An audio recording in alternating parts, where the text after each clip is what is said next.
মাত্র অনলি 60 টাকা। এই যে দেখুন, এখন আমি খুলে দিয়ে দেবো। এই যে সব ঢেলে দিয়েছি। আমি একটু পানিটাকে গরম করে নিয়েছি। পানিটা গরম করে তারপরে আমি যে চাউমিনটা ঢেলে দিলাম।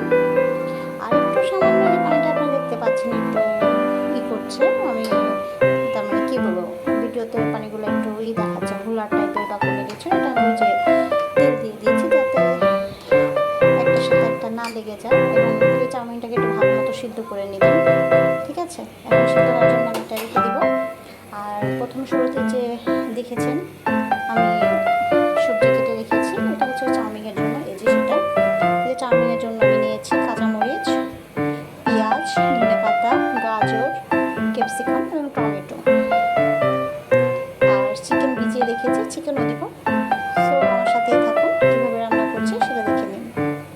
এই যে আমি চিকেন ভিজিয়ে রেখেছি, ছুটে গেলে আমি দিয়ে দিব চাউমিনের ভিতরে। এই যে আমার নুডলসটা হয়ে গেছে, ভালো মতো সিদ্ধ করে নিয়েছি।